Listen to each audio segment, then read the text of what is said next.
নমস্কাৰ বন্ধুসকল, স্বাগতম জনাইছোঁ অন্য এটা ভিডিঅ'লৈ।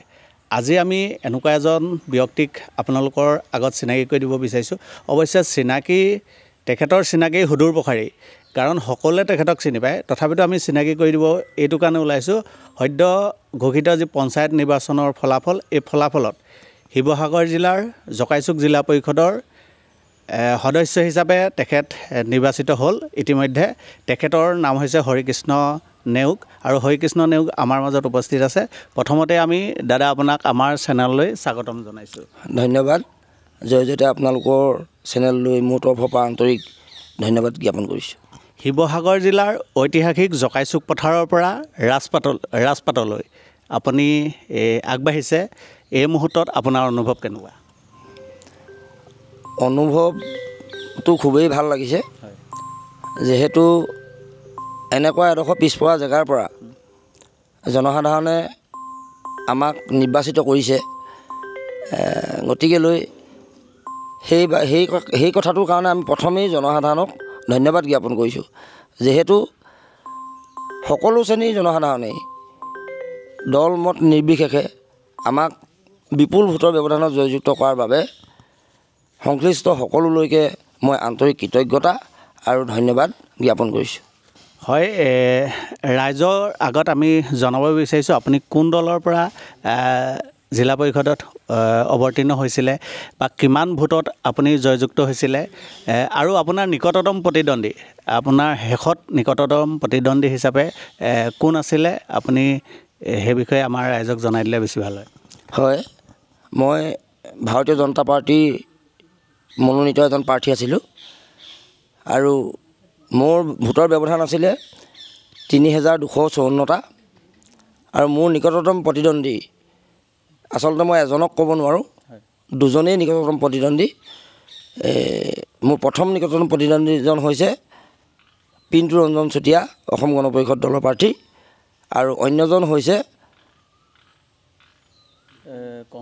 কংগ্ৰেছৰ প্ৰাৰ্থীজন। কিমান ভোটত জয়ী হ'ল বুলি ক'লে আপুনি? ৩,২৫৪টা। হৰিকৃষ্ণ নেওগ দাদাক আচলতে জকাইচুকৰ যি জিলা পৰিষদ আছে, এই জিলা পৰিষদৰ বিভিন্নজন মানুহে আচলতে চিনি পাইছিলে আপোনাক। আমিও যিদৰে আপোনাক জানো, ধৰক এজন সমাজসেৱক হিচাপে চিনি পাইছিলে, কিন্তু সমাজসেৱকৰ পৰা এই ৰাজনীতিৰ পথাৰলৈ যাত্ৰাটো আপোনাক কেনেধৰণে মনলৈ আহিলে বা কি ক'ব এই মুহূৰ্তত? হয়, গোটেই কথাটো হৈছে যে মই জানিব পৰা দিনৰ পৰা সমাজখনৰ উত্তৰণৰ কাৰণে কাম কৰি আহিছোঁ। মই বিভিন্ন সময়ত আপোনালোকে জানে যে মই আছু নেতৃত্ব বহন কৰিছোঁ। সদৌ অসম ছাত্ৰ সন্থাৰ আঞ্চলিক গোটৰ সাধাৰণ সম্পাদক, সভাপতি, সদৌ শিৱসাগৰ জিলা ছাত্ৰ সন্থাৰ সাংগঠনিক সম্পাদকৰ দৰে গুৰু দায়িত্ব একালত বহন কৰি আহিছোঁ। তাৰ পৰৱৰ্তী পৰ্যায়ত জাজি হামনাথ শৰ্মা মহাবিদ্যালয়ৰ পৰা মই সাধাৰণ সম্পাদক হিচাপে নিৰ্বাচিত হৈছিলোঁ। তাৰ পিছৰ সময়ছোৱাত অসম গণ পৰিষদ দলৰ আঞ্চলিক সমিতিৰ এজন সাধাৰণ সম্পাদক হিচাপে বহুদিন কাৰ্যনিৰ্বাহ কৰিছোঁ। তাৰ পৰৱৰ্তী সময়ত মই অসম গণ পৰিষদ দলৰ শিৱসাগৰ জিলাৰ কাৰ্যনিৰ্বাহকত কমেও 10 বছৰ থাকি সফলভাৱে এজন সক্ৰিয় দলৰ কৰ্মী হিচাপে কাৰ্যভাৰ গ্ৰহণ কৰি আহিছোঁ। এইখিনি বাহিৰেও মই ৰাজনৈতিক ক্ষেত্ৰতে নকওঁ, ব্যক্তিগতভাৱেও আপোনালোকে জানে যে মই বহু অনুষ্ঠান প্ৰতিষ্ঠানৰ লগত সক্ৰিয়ভাৱে জড়িত। বহু অনুষ্ঠানৰ আজি হয়তো সভাপতি নহয় সম্পাদক, এনেধৰণৰ গুৰু দায়িত্ব আমাৰ শিৰত বহন কৰি আছোঁ। যিকোনো সময়তে সমাজখনৰ ভালৰ কাৰণে আমি চিন্তা চৰ্চা কৰোঁ। বিশেষকৈ এই যিহেতু অনগ্ৰসৰ অঞ্চল, ইয়াৰ জনসাধাৰণ যদিও খুব সহজ হ'ল, তথাপিতো বৰ্তমান যুগৰ লগত খাপ খাই যাব পৰাকৈ আমি আমাৰ জনসাধাৰণক এটা পৰিৱেশ দিব পৰা হোৱা নাই। বিভিন্ন সমস্যা আছে, বানপানীৰ সমস্যা আছে, গৰাখহনীয়াৰ সমস্যা আছে, ৰাস্তা ঘাটৰ একেবাৰে এটা দুখ লগা অৱস্থা। গতিকে এনেকুৱা বহু সমস্যাৰ মাজত যদিও এজন সমাজকৰ্মী হিচাপে কাম কৰি আহিছোঁ, কিন্তু আমি সকলো ক্ষেত্ৰতে সফল হ'ব পৰা নাই। দুখীয়া মানুহৰ সংখ্যাটো আমাৰ এই স্থানবিলাকত বহু বেছি।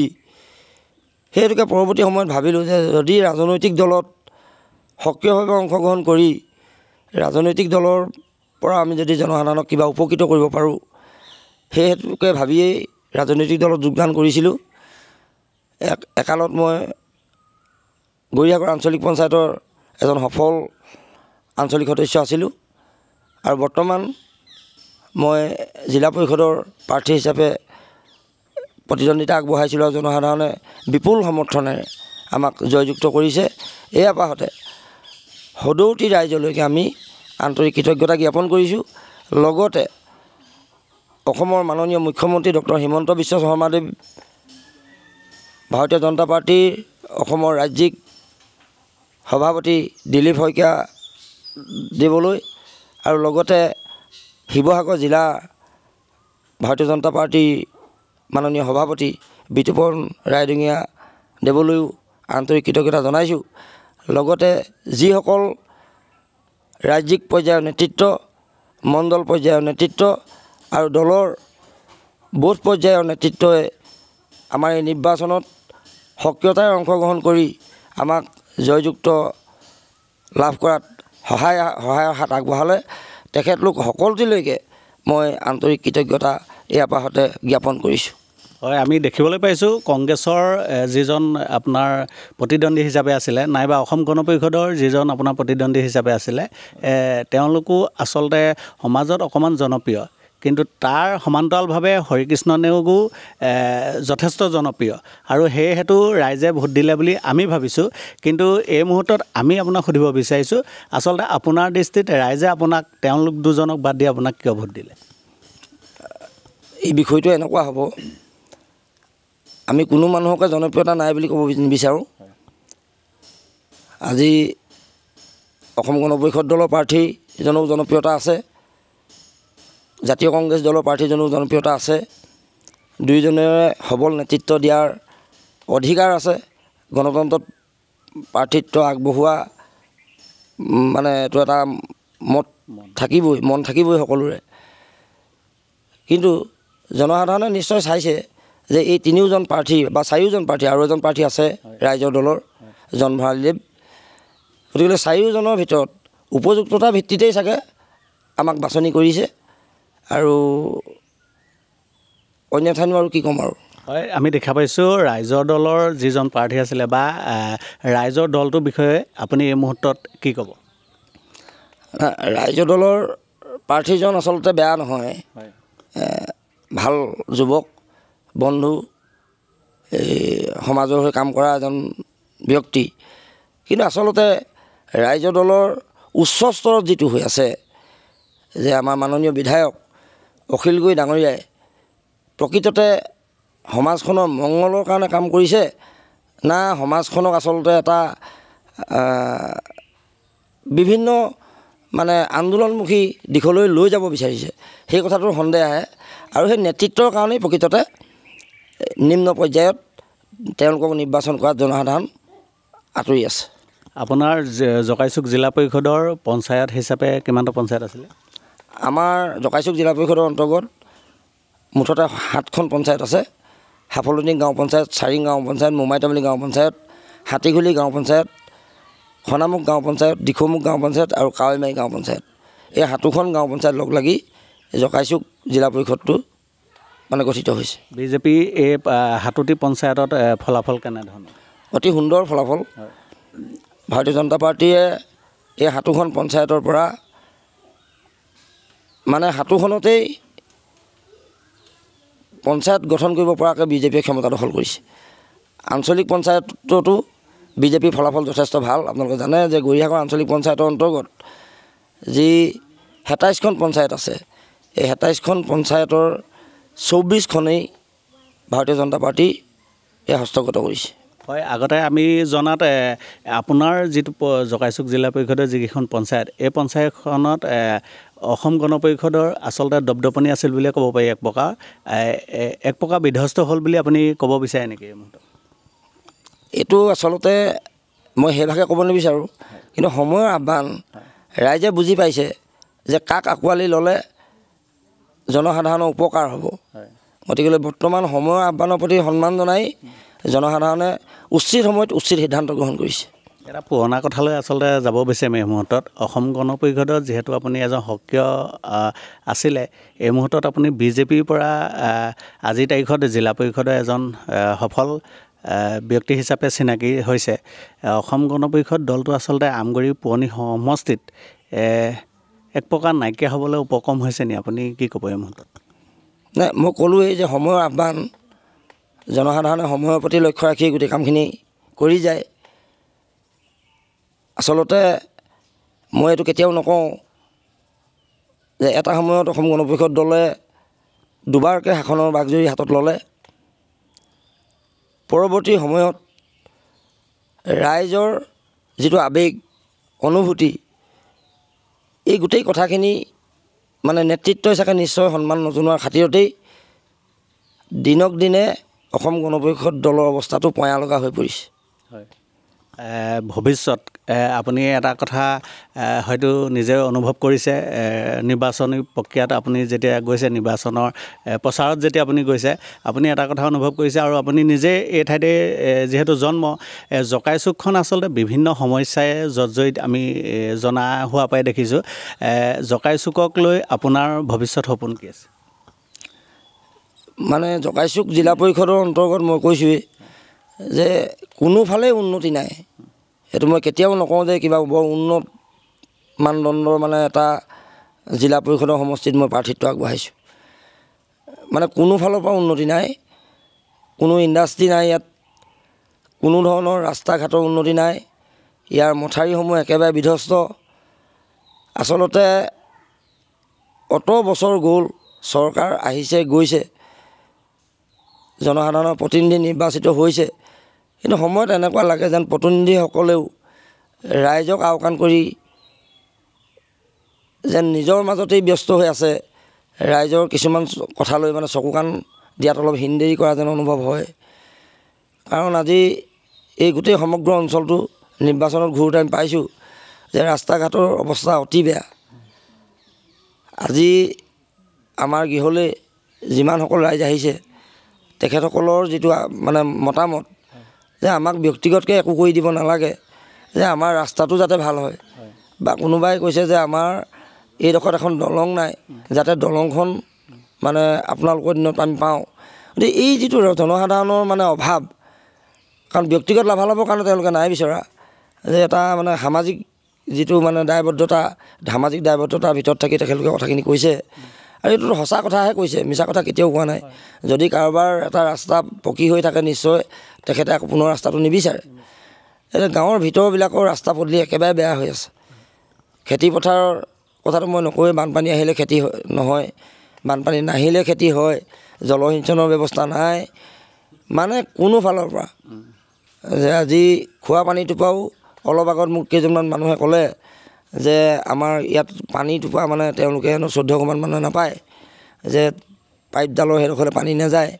গতিকে চৰকাৰে আঁচনিবিলাক আচলতে আমি জনসাধাৰণৰ প্ৰতিনিধি হ'লে মানে এই আঁচনিবিলাকৰ ওপৰত আমাৰ নজৰ থাকিব লাগে, যে ৰাইজৰ সুখ দুখৰ কথাখিনি যদি আমি অনুভৱ কৰি লওঁ, হৃদয়ত যদি লওঁ, তেতিয়া নিশ্চয় এই কামখিনি ক'ৰবাত যদি কিবা কেনা লাগি আছে, এই কেনাখিনি দূৰ হৈ যাব।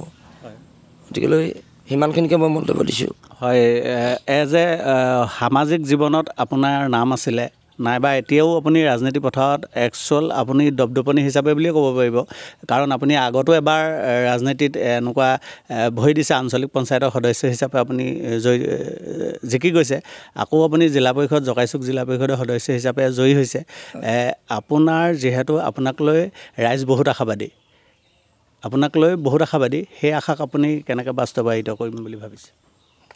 সেইটোতো সঁচা কথা যে ৰাইজৰ যিটো আৱেগ অনুভূতি, ৰাইজৰ আৱেগ অনুভূতিক আমি হৃদয়ত স্থান দিছোঁ। যিমানখিনি জিলা পৰিষদৰ এজন সদস্যই কৰিব পাৰে, সেইখিনি কৰাত মই নিশ্চয় কৃপণালি নকৰোঁ।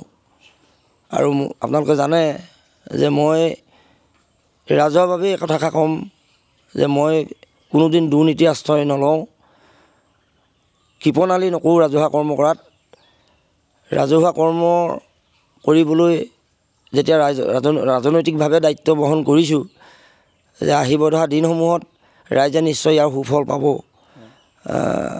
যিকোনো মুহূৰ্ততেই ৰাইজৰ কৰ্মখিনি মানে ভাল কৰ্ম হ'ব লাগিব।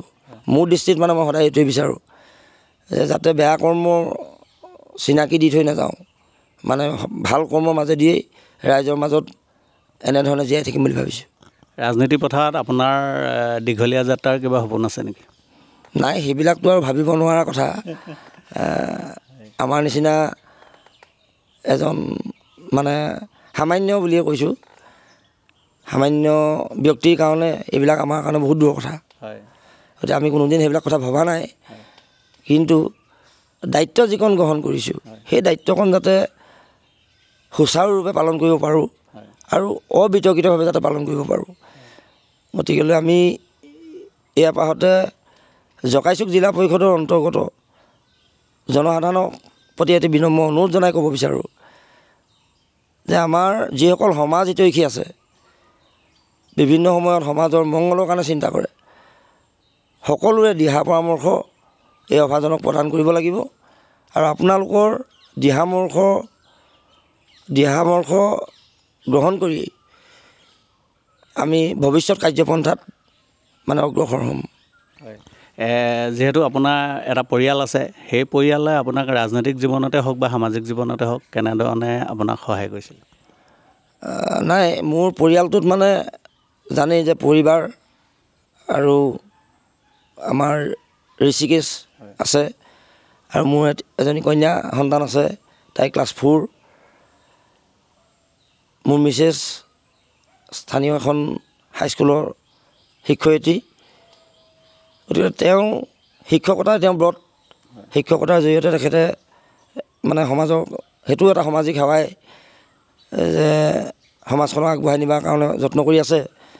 আৰু তেওঁ যিকণ সময় পাৰিছে সেই সময়কণ মোক দিছে, সেইটো মই অনস্বীকাৰ্য মানে এইটো কথা যে তেওঁ দিয়া সময়টো মই নথৈ আনন্দিত। তেওঁ নিজক বহুত মানে কষ্টৰ মাজলৈ ঠেলি দিওঁ মোৰ কাৰণে সামাজিক যিটো দায়বদ্ধতা পালন কৰিব লাগে এইখিনি ঘৰুৱাভাৱে কৰি আহিছে।